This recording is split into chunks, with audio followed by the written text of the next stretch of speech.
Hello and welcome to the Watering Hole. Thanks for checking out this clip. Don't forget to like and subscribe because that'll make the baby Jesus cry, and I know how much you guys love making the baby Jesus cry. Hello and welcome to the Watering Hole. Vice Rhino here. Joining me again is Megan Lewis of Digital Hammurabi. Hi. How are you tonight, Megan? I'm very well, thank you. How are you? I am good. I'm good. So, Megan had the misfortune of being the first person to say, "Oh, I'm available," when I said, "Hey, who wants to stream with me this evening?" I wouldn't say misfortune. This is always fun. Admittedly, the subject matter is infuriating. So, there will be cursing, I'm sure. Well, yeah. Hopefully, I'm going to be taking a bit of a different approach than a lot of people have that I've seen. I found a Politico article that well, we'll get there when we get there. But yeah, so I'm actually if I'm a bit frazzled today, it's because I actually forgot that I was going to be streaming, and so I put the kids in front of the TV and I started napping on the couch, and then as I was fading in and out of consciousness, I remembered that, oh shoot, tonight's a stream night. I should probably put the kids to bed at some point. His children need to be somewhere else. And and then when I went to start the stream, YouTube was doing so, and it's been doing it to me for weeks.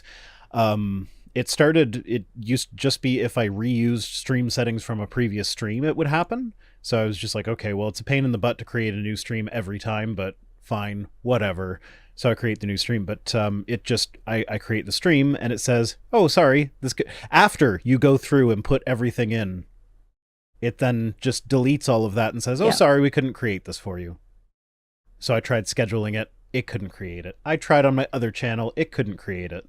Eventually what I had to do was create it through OBS instead of through YouTube's interface, which I don't like doing that because, I don't know, it feels like I don't have enough options there. And then OBS said that it failed. It said that it was not able to create the stream.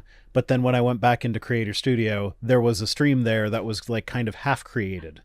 And then I was able YouTube is just it's a glorious clusterfuck. Yeah. So if I'm a bit frazzled today, it's because I was prepared for an evening of napping, and then YouTube was fighting me when I had the worst possible start to a stream that I wasn't expecting. Oh, Adam. Yeah. Oh yeah, this is new. I can actually show comments in the thingy. So Adam says, the constant anticipation of will he stream this week or won't he? Yeah, I try to announce when I don't I try to make the streams regular, and I try to announce when I'm not going to be streaming. With that in mind, at the moment, I intend to still stream next week, but there is a higher than zero chance that I will not be able to because I have to go for jury selection on Monday, and my expectation is that it's just going to be one day where I sit in a room, it's hot and stuffy, and there's too many people, and they don't even get around to me because there's I'm juror number 4,000 or something. So it just won't even get to me, and it's just a wasted day, and then back to business as usual on Tuesday. But there is also a chance that if this is a contentious case or something and they're getting really in depth with their jury selection, that the jury selection could last up to a week, apparently, in some cases. Wow. So I might not have a Friday video next week. So if I can't get a Friday video done, I'm not going to be able to, I'm going to use my streaming time for working on normal video stuff. So I plan on streaming next week, but if I'm not, that's because I have to work for actual video stuff because jury duty. Jury duty is fun. Being a grown-up is the best. Yeah. And the worst part is, so in Canada, I don't know how it is in the States, but in Canada, we actually get reimbursed if you live a certain distance away from the courthouse, they give you gas money. I am 2 kilometers too close to the courthouse for gas money. Is it it's 40 kilometers is the cutoff, and I'm 38 kilometers away. Awesome. And that the same thing happened with the schools and school districts. Oh no. The kids are like literally 100 meters away from where we would need to be in order for them to be on the bus. So it's like as they're walking to school, they can see the kids that they are in class with waiting for the bus at the corner. It's like, I know they got to draw the line somewhere, but why'd it have to be at our but house? but All right. Are we ready to get into some uteruses? Uteri? let's go for it. I don't know what the plural is. I think uteruses. Uteruses. I think. Yeah. So the angle that I'm going at for this is I would like everybody to remember that the religious right did not always care about abortion. It was not an issue. All right. Yeah, we've got the Kitsune Cavalier says it may be a wasted day for the individual, but just by being there, you are aiding the court system. I get it. It's my civic duty. I can still complain about it. I can still say it sucks, but I do understand the purpose behind it. So you're not wrong, but I'm also not wrong. So yeah. So the religious right didn't care about abortion, and I learned a lot from reading this article. So let's just get into it. So the ruling, it's a vindication for the religious right, the culmination of nearly 5 decades of working to outlaw abortion. So it's nearly 5 decades. I mean, they didn't even start trying to outlaw abortion until after abortion, like after Was Roe already versus Wade. Like some of the names of people that were actually in favor of Roe versus Wade in here just completely shocked me.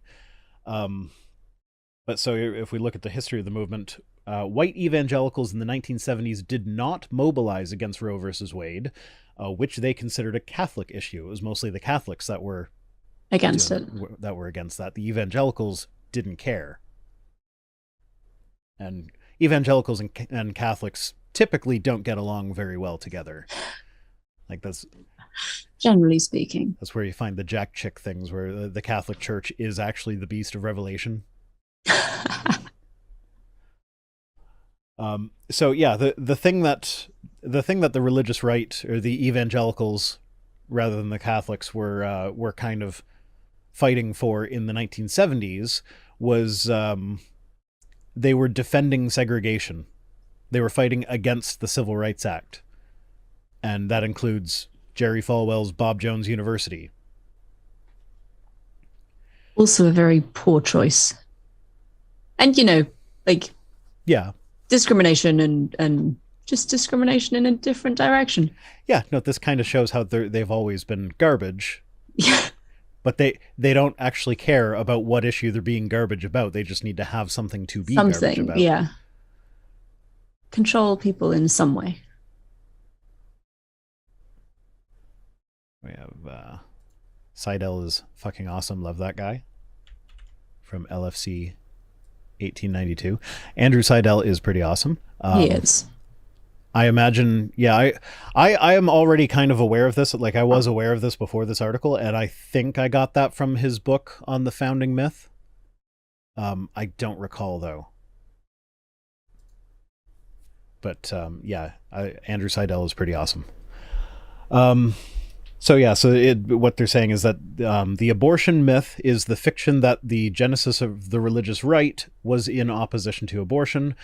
So if we look at the historical record, in 1968, Christianity Today, a right-wing evangelical magazine, issued a statement acknowledging the ambiguity surrounding the issue, which they said allowed for many different approaches. That's Wow.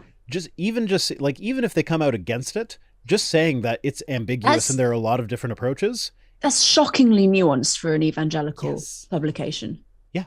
They say, so in the statement, they said, whether the performance of an induced abortion is sinful, we are not agreed. But about the necessity of it and the permissibility of it under certain circumstances, we are in accord. So they all agreed at this evangelical right-wing magazine. And this is a collection of their theologians, 26 heavyweight theologians from throughout evangelical Christianity. All of them agreed that it's okay sometimes. Necessary. Sometimes it's necessary. And That's like they disagreed about the whens and the wheres and yeah. and the reasons behind it, but it wasn't just a flat out no, never do it, which is amazing. It's shocking. So let's see. The founder of the magazine, Carl F.H. Henry, said, "A woman's body is not the domain and property of others." Jesus Christ. Yeah. Harold Linsell, the editor that took over after Henry, said, "If there are compelling psychiatric reasons from a Christian point of view, mercy and prudence may favor therapeutic abortion." So that's not even saying just the physical health of the mother. No. That's mental well-being. So that's incredible. I might be wrong on this, but it is possible that like the way I interpret this is that he's basically saying we're not judging women who are getting abortions. That's a decision between them and their doctor. If their doctor has decided that it's medically necessary for whatever reason, whether it be psychiatric or otherwise, that's the business. decision between the doctor and the person getting the abortion. We got nope, wrong button. Gail Dorbin said, "How did I miss this article?" I didn't mean to highlight that, but there we go. I meant this one. From Womb to Tomb, the Catholic Church. Yeah, then in 1971, the Southern Baptist Convention, the SBC, the guys that are like the big shit show right now, they passed a resolution calling for the legalization of abortion. They then reaffirmed that resolution in 1974 and in 1976. Both of those are after Roe. So after Roe was passed, they reaffirmed their resolution that abortion should be legal. The Southern Baptist Convention. This is like, I feel like, and I know a lot of people have said this, we're in the wrong timeline. Like somewhere, somehow, we hopped over to a place where people have just gone nuts, and this is like looking back at a time when like people had empathy and sympathy for other human beings. To be clear, don't give them too much credit. They were still fighting to keep segregation going. Oh sure, absolutely. Still horrific people, but But as far as women's rights are concerned, yeah. It seems like the hardcore right-wing evangelicals were more liberal in the 1970s than they are today. That's scary. It's insane. Yeah. Absolutely insane. I suppose as long as they weren't black women. Well, I don't know, because we kind of talked about this off air earlier, is that like the reason they started pushing on the abortion issue is because they, societally speaking, they couldn't get away with still pushing for segregation in the 1980s. So they pivoted. They needed their wedge issue, so they pivoted to abortion. And I suspect that that's because banning abortion will have a larger negative impact on people of color. Mm-hmm. So it's a way that they can kind of still keep the racism thing, but cloak it without under being protecting babies overtly. Yeah. It's like, oh, you can't be against protecting babies, can you? It's like, that's not what it is. It's not really the discussion we're having. No. So here we have it's just I'm just reading these friggin' quotes because it's just like we got W.A. Criswell was a pastor of the First Baptist Church in Dallas and the president of the Southern Baptist Convention. Issued the statement, "I have always felt that it was only after a child was born and had a life separate from its mother that it became an individual person. And it has always, therefore, seemed to me that what is best for the mother and for the future should be allowed." That's the president of the SBC. Well, it says sometime president of the SBC, so that makes me feel like he was like in and out. His pullout game from the SBC was pretty good. Nice. That's okay. And then So Francis Schaeffer is the guy who kind of started the pivot towards focusing on abortion. Um, and Billy Graham would not join him for anti-abortion stuff in the 1970s. Billy Graham was like, no, abortions are fine. Like, and That's wow. sorry, that's just my that's Adobe telling me that I have updates available. And then we have James Dobson, who founded Focus on the Family, a notoriously liberal organization, right? Those guys, Focus on the Family, always, yeah. So he did the way this is written, it's unclear whether James Dobson or Focus on the Family later became an implacable foe of abortion. Probably both, if Mm. we're being honest, but he acknowledged in 1973 that the Bible was silent on the matter, and therefore it was plausible for an evangelical to believe that a developing embryo or fetus was not regarded as a full human being. So that's not coming out in favor of abortion, but that is kind of being like, I don't want to take a stance here. Like, it's not, Hmm. like, he clearly I doesn't don't believe, personally agree with it, but yeah. Yeah, well, from he's the Bible, you can't make an argument against it. I mean, the Bible absolutely does mention abortion, but it's the bitter water test in Yeah, Numbers 5. There is a bit of ambiguity around that, but it's an abortion. yeah, Um, and so he's wrong there, but even if he were right, he's still like, he's just basically coming out being like, yeah, I don't like it, but whatever. hmm, It's not my concern. Um, like, there's nothing in the Bible about it. There's nothing in the yeah. Bible forbidding it, is probably what he meant. Okay, and then we get according to Paul Weyrich, or Weyreich, I don't know. I'm bad with names. I don't know. I just started on my main channel, actually like saying all my new patrons' names out loud at the end. I don't know why I did that, because like I'm letting people have the option. Like, if you've already been my patron, if you message me, I will say your name, because like Hmm. I know there are some that want to stay anonymous, so I'm not gonna just do it without permission. Hmm. Um, but like, so like I'm looking through the list, I'm like, there are a lot of names there that I'm not going to be able to say right. So, you know what? Let's just make that a bit. Just send me a Let's make that phonetic part of the bit. I'm pronunciation going to of say it the wrong, and I'm not. I'm just going to unapologetically be like, yeah, I got it wrong, one. because that's my thing. Uh, and you know what? I thought I was pretty good with Japanese names, but then I had to name a Japanese scientist, and I got a bunch of comments from people like, "Oh, you completely mispronounced that." And then I couldn't find the guy because you mispronounced it so badly. It's just like, That oh. Google can't work out what I'm trying to spell. Yeah, I thought I was good at the Japanese names, because most Japanese names from my days in call centers, most Japanese names I found, when they like when they're spelled out in English, not in English, in Latin Roman letters, characters, yeah. um, it's pretty much just say what the letters So yeah. would normally say. It's just like it's pronounced. It's not like Nguyen is win. It like it like there aren't silent, or X can make an sh sound in Chinese names. It took me a while to learn that one. um, so I thought I was pretty good at it, but like, nope, I'm just not.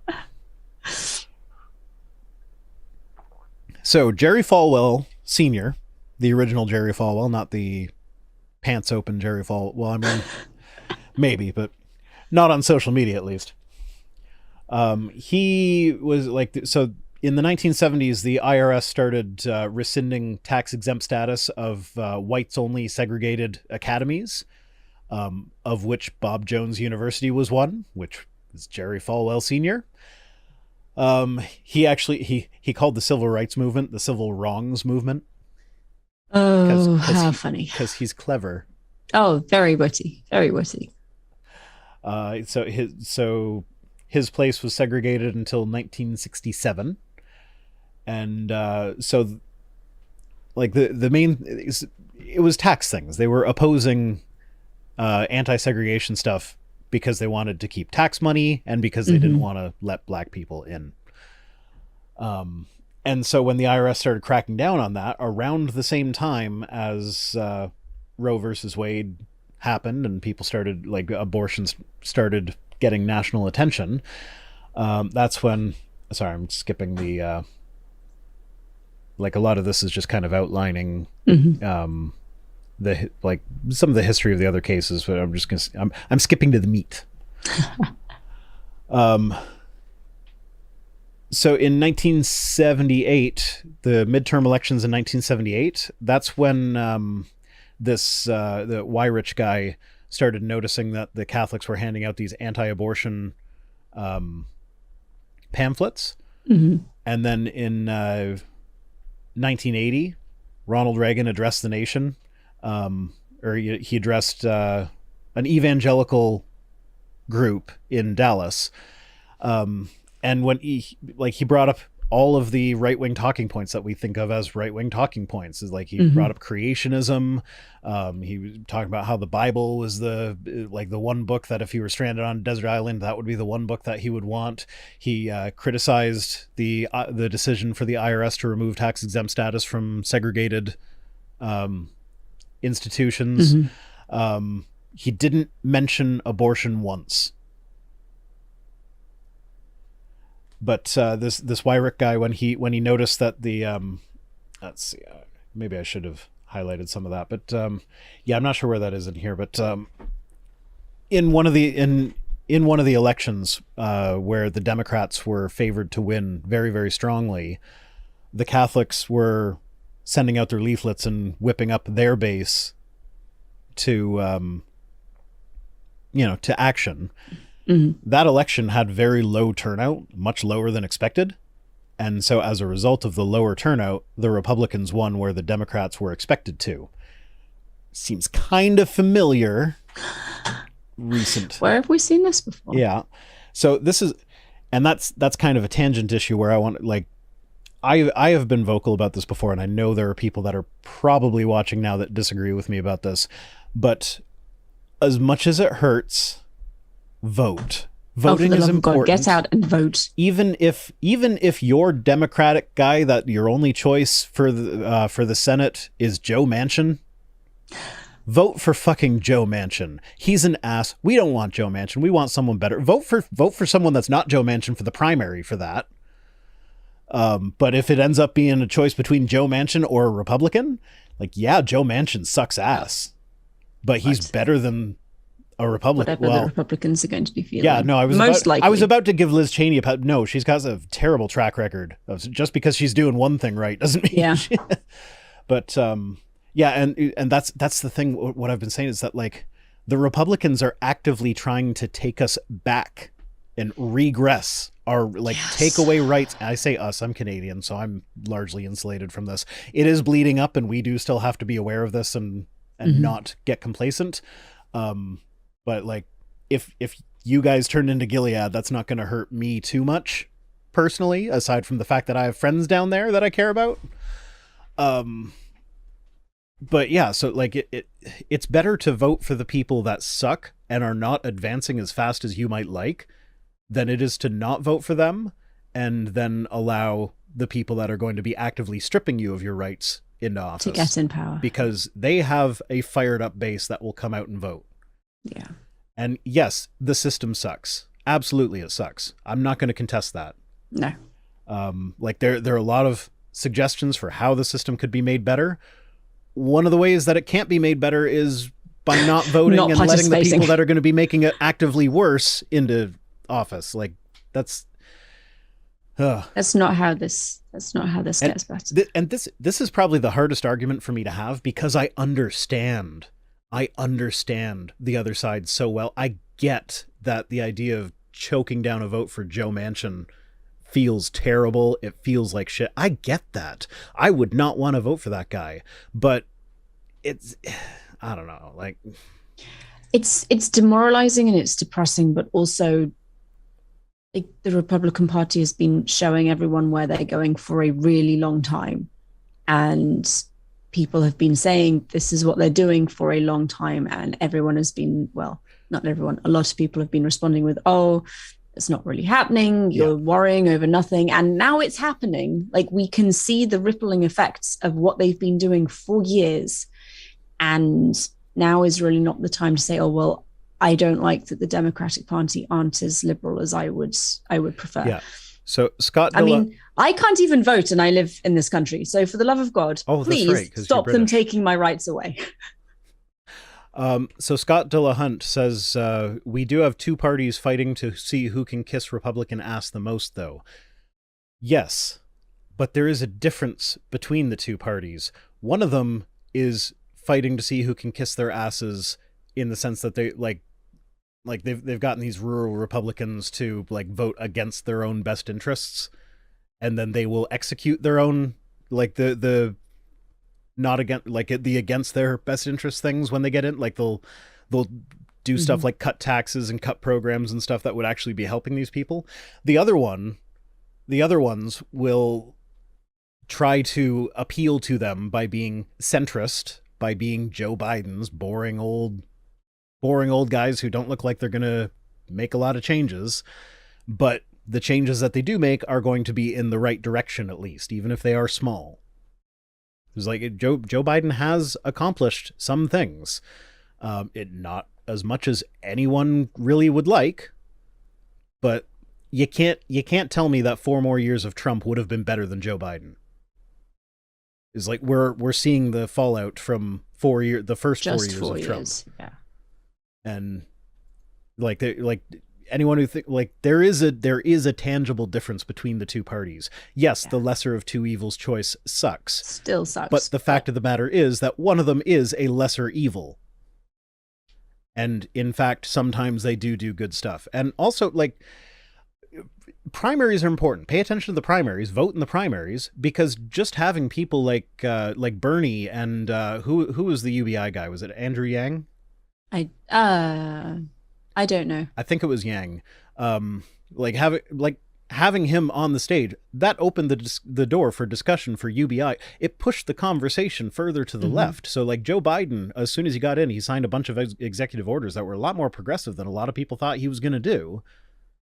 And he probably wouldn't have if he hadn't been forced to be pulled to the left to talk about these issues that were being brought up by these other guys who I would have rather had pretty much any of the Democratic candidates other than Joe Biden, except maybe there were a couple that might have been, was it Klobuchar? Was she the really bad one? I don't know. I don't remember. It was a long time ago. Honest. Yeah. There were so many of them.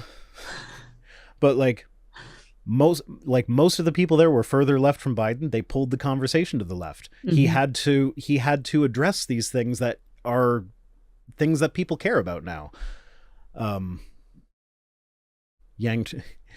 Yang turned into a weirdo after he dropped. That doesn't really was he the UBI guy? Because he wasn't really that great when he was running. It was just like he had that one thing. Like any question they asked him, the answer was, "Oh, well, I'll give everybody $1,000 a month." It's like, okay, you have to figure out how that's going to work, buddy. It's not, you can't just do it. Universal income does interest me, though. Yeah, no, there's definitely a discussion to be had there that would not have been had if it weren't for Andrew Yang. Or well, it hasn't really been had, but it wouldn't be in the national consciousness. It wouldn't have been even brought up. Yeah. All right. So anyway, that's kind of the history of how the evangelical right didn't really care about abortion when Roe versus Wade was passed. They actually, a lot of them supported Roe versus Wade. That's insane to me. Yeah. That's absolutely insane. Oh, Tulsi Gabbard. That might have been the one that I was thinking of. That was absolutely terrible. Oh, Yang got into NFTs. Yikes. I'm kind of not surprised by that. But I mean, this is random Twitter comment guy, or Twitter. This isn't Twitter. This is YouTube. It's random YouTube comment guy. It's not necessarily the best source, but no, they know everything. It's a fact. I trust John Brown. You can believe what you read on the internet. I trust John Brown. I trust you, John.